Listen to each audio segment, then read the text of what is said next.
Greetings, friends, and welcome back to another Sunday edition of the Royal Ramble. I'm your host, as always, Blaine the Brain, and it's been a very busy month for yours truly. In fact, it's only going to get busier as we get into the summer months. You were without my company last weekend, so I hope you didn't miss me too badly, but I promise you that I have two big reviews coming at you later in the show, and I'm presently lining up some interviews for future shows. I also have the personality profiles for both Post Wrestling's Braden Harrington and one of the godfathers of podcasting and an original host of live audio wrestling, Donnie De Silva, so look out for those. Yes, last week I was away due to a personal commitment. You know, Sundays are usually pretty hectic for me. It's when I usually try to cram all of my planning for the week into a single day. Most of the time it works, but sometimes life just gets in the way.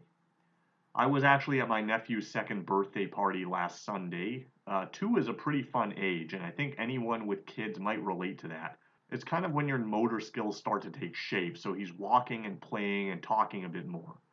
And that reminds me, actually, I understand that today is a very special day as well. So before I forget, I wanted to wish all the mothers out there a very happy Mother's Day, and especially the ones who may be listening to this podcast or belong to my Facebook group. I know there's at least one. Hi, Sarah. But back to business, Sunday is usually the day that I fill with not only my podcast recording, but also my first workout of the week and then meal prep and bi-weekly haircut.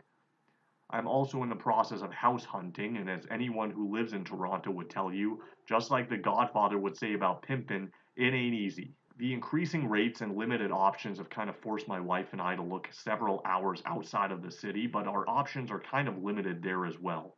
However, we are expecting to pack and move any week now, so if a week goes by and there's no podcast and no explanation, you should know why.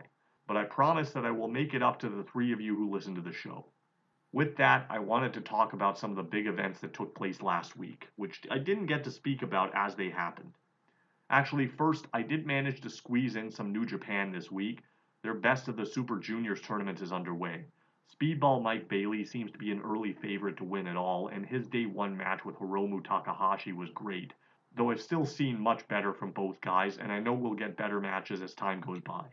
The WWE draft has also gone into effect, although I question the legitimacy of this thing. I guess I'd have to blame myself for once again giving them the benefit of the doubt and thinking this time might be different. But already you have people switching shows and interpromotional matches announced for the pay-per-view, and I'm like, what's the point? Not only do you have SmackDown talent competing to win a Raw title, but you also have SmackDown talent challenging for tag belts that are supposed to be exclusive to Raw, which they never actually made clear, and we're only a week into the draft.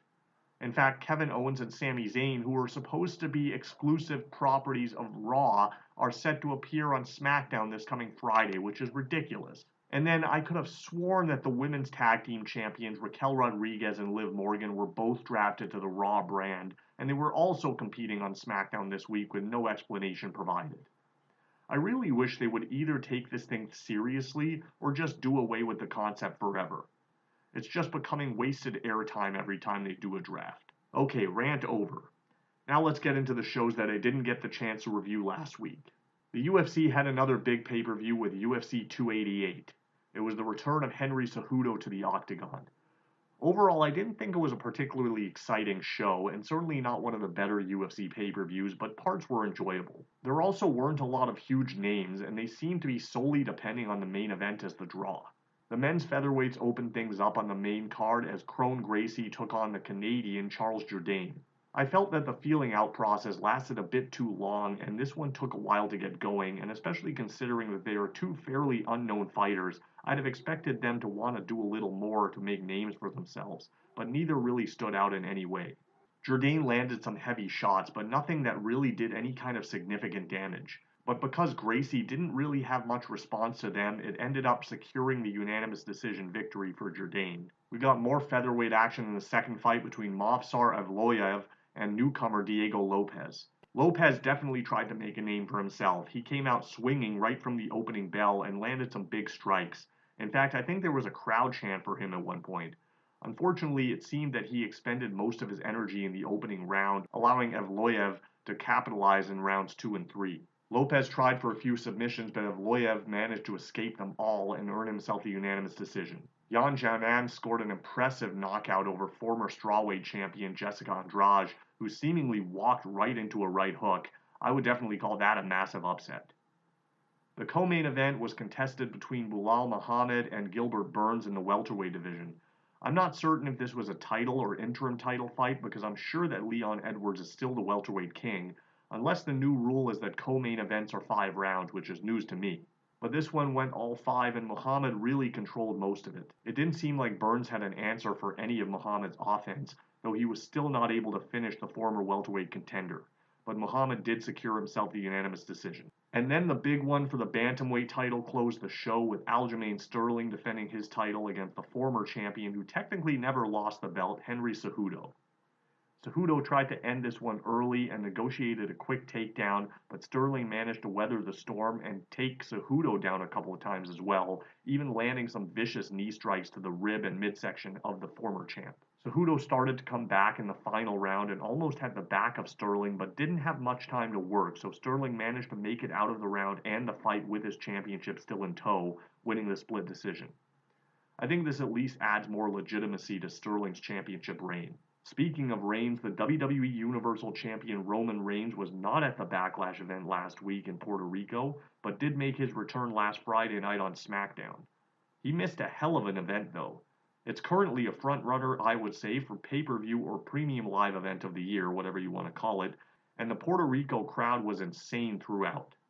In fact, that might have been the hottest pay-per-view crowd ever, or at least on par with some of those ECW one-night stand events. I think the WWE has been doing a really good job lately of capitalizing on international crowds, especially by placing some of the hometown favorites in the spotlight and also throwing some nostalgia in there, which I'll explain later. But this crowd in Puerto Rico was on fire, and I'm sure they'll be back at some point. Opening the show was the Raw Women's title match between Bianca Belair and Damage Control's Io Sky. This was a pretty good match, but the highlight of it was certainly the crowd response. I didn't think it was particularly shocking that Io was cheered, but I wasn't expecting Bianca to be booed, and man did she ever get booed. It was like Cena in Chicago all over again, only worse because Io isn't even a hometown favorite. I think they may want to consider turning Bianca at this point, but given the events of SmackDown, it doesn't look like that's happening anytime soon. The backstory of this match was Io constantly trying to target the left arm of Bianca, which was weakened in the early stages. I loved the spot where Bianca tried for a press slam but couldn't support Io's weight on the injured arm, so she just kind of held her up there with her one good arm. There was kind of a two-pronged effect there.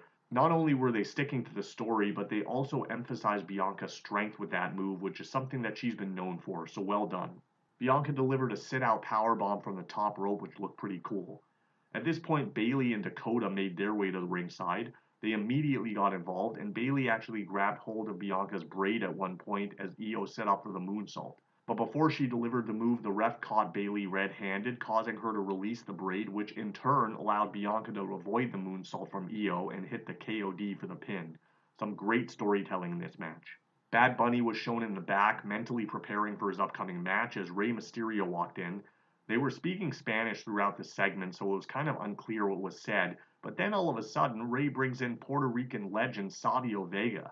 I have to admit, I popped for this. It was almost like I was an 11-year-old kid watching In Your House again. Savio had some words of encouragement for Bad Bunny, also in Spanish. Up next was the match that no one could make sense of. It was the one-on-one encounter between Seth Rollins and Omos. I have to say, I think lowering expectations for an Omos match actually works well in his favor because this was the second show in a row where he had a pretty decent match, and they seem to be doing a good job of playing more to his strengths, which is his strength. The big man went on the offensive early by attacking Seth as fans were singing along to his entrance theme, which I think was a brilliant move as it immediately places all the heat on Omos. Omos was delivering all the power moves in this match while Seth was utilizing more of a hit and run strategy. Seth finally got the Giant down to his knees and went for the stomp, but Omos actually blocked it with his neck strength, which looked really impressive, and the announcers even noted that nobody's ever blocked the stomp. I think the closest was Orton's counter into the RKO. Omos came back with a choke slam, but Seth rebounded and got Omos into position again and hit 2 stomps back to back. He then knocked MVP off the apron and Omos kicked out. Seth then ascended the ropes and hit a final stomp from the top rope, which I believe is the first time that that's ever been done. And that finally vanquished the Giant. Again, more good storytelling in this match, and I love that Seth had to go above and beyond his usual strategy to defeat Omos. They made both guys look really good here. My one criticism, and this is something that Jimmy Corderas has also pointed out in his Ref and Rant, is that Omos really needs to pick up some credible wins at some point. Eventually, it's going to get to the point that it's not that impressive to beat him, which shouldn't be the case. Footage is shown from the Backlash press conference where Damian Priest shoved down Bad Bunny, with Triple H trying to play the role of Dana White, and then Bad Bunny answered back with a slap and bolted right out of there. The triple threat match was next for the US Championship with Austin Theory defending against Bobby Lashley and Bronson Reed. I think of all the matches on this card, this was probably the worst one by default, and I say by default because it wasn't actually that bad. It's just when you compare it to some of the other matches on the show, it wasn't as memorable for lack of a better word. One of my major critiques of matches involving multiple participants is that usually there are only two people fighting at a time while the rest of the field just casually disappears. But this match was different as all three were involved throughout the match, and it felt like an actual triple threat. Theory kept trying to work with Reed to double team Lashley, and Reed hit a very impressive looking Vader bomb from the middle rope onto Lashley, who was standing on the outside. If anything went wrong there, it could have ended in disaster, but it looked pretty smooth. Theory tried for the A-Town down, but Lashley countered into the Hurt Lock. Theory kicked off the ropes into a pinning combination, forcing Lashley to release the hold, but as soon as he did that, Reed came at him with a tsunami for the near fall. Reed then misses a moonsault on Theory, and Lashley meets him on his feet with a spear, but then Theory immediately tosses Lashley out of the ring and steals the pin on Reed. The finish was a little cliche, but kind of worked for Theory's character, as he's supposed to be this slimy and sleazy heel who does whatever it takes to win. Also, this is another big win for him on PLE, and I think they're doing a fine job of building him up and making the title mean something again. They're finally trying to erase the memory of the Money in the Bank fiasco from last year. There is a promo for Night of Champions, which will take place in Saudi Arabia in 2 weeks. Then we went into the SmackDown Women's title match between Rhea Ripley and hometown favorite Zelina Vega. I hated this match when it was first announced, but I'm eating my words because I loved what they did here. Firstly, I loved that the challenger entered last and Zelina was draped in the Puerto Rican flag, and the announcers mentioned that her family was at ringside and that this match was dedicated to her late father, who was a victim of the 9/11 tragedy. I actually remember her mentioning that on a TNA pay-per-view about 10 years ago. I believe her dad was a firefighter. Honestly, I thought this was going to be a total squash match and probably should have been, but they did give Zelina some hope spots in this one. It was kind of booked similar to Seth vs. Omos, where Zelina was just kind of playing the cat and mouse game with Rhea in the early stages. She managed to counter a Riptide attempt into a Tornado DDT at one point, and followed that up with a 619 and then a Meteora for a close near fall. With Rhea grounded, Zelina bounced off the ropes but caught a vicious kick from the champion on the way back, and Rhea put her away with a Riptide to keep the title. After the match, Zelina rose to her feet and was showered with praise from her hometown crowd, and I really love that they let this moment breathe. If Zelina Vega makes it into the WWE Hall of Fame one day, because let's face it, everyone does, it'll be because of moments like this. This is the only moment of her entire career that I will ever remember, and it was fantastic. Well, actually, she did also do that movie with Florence Pugh where she played the role of AJ Lee, but this is her standout moment in WWE by a long shot. I was a little surprised that they chose to go with the Bad Bunny match next, as I thought the crowd might have been burnt out after the last match, but the energy level rose to probably its highest in this match. It was the San Juan street fight between Bad Bunny and Damian Priest. Priest has come a long way since his Punishment Martinez days, and I thought his promos leading into the match were great, and he did a really good job of carrying this one. As I predicted, it was kind of similar to the Bam Bam Bigelow and Lawrence Taylor match from WrestleMania 11. It was a much better match, but I meant more from a booking perspective, where Priest just dominated most of it, and then a mistake allowed Bad Bunny to hit some of the big moves. Bad Bunny actually brought a shopping cart full of weapons down to the ring, I guess stealing a page from Raven's playbook, although I didn't see a Frankenstein head in there. As I said, Priest dominated in the early going. He hit South of Heaven at one point, but then pulled Bunny up as he made the pin. I love this spot, and again they let the moment breathe. I hope Tony Khan was taking notes. They fought through the crowd at one point, and Priest delivered a broken arrow off an equipment case through a table down below, which looked incredible. Priest then carried Bad Bunny back to ringside but accidentally kicked the ring post aiming for Bunny. Bunny capitalized and started targeting Priest's knee, and Priest was actually begging off. But then he suckered Bunny in and delivered an upkick. Bunny answered back with a low blow, at which point Dominic and Balor came down to ringside.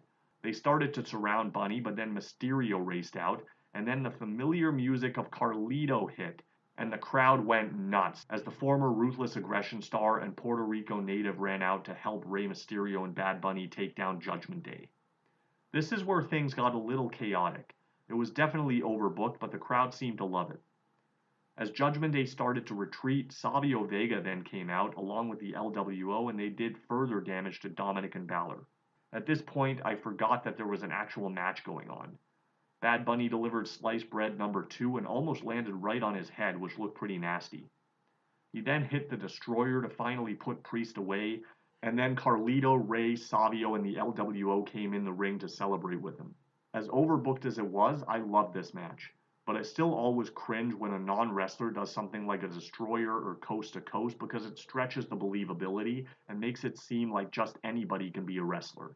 Aside from that though, this was a really fun match and probably should have closed the show.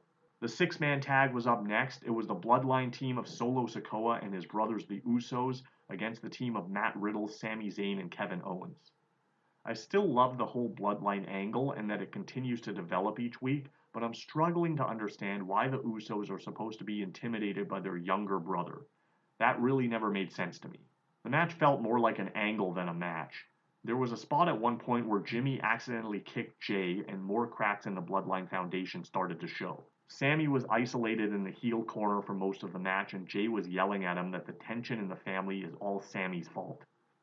There was another spot where Solo tagged himself in, but then Jay aggressively tagged back in, and just as it appeared that he and Solo would go at it, Solo ended up eating a haluva kick from Sammy.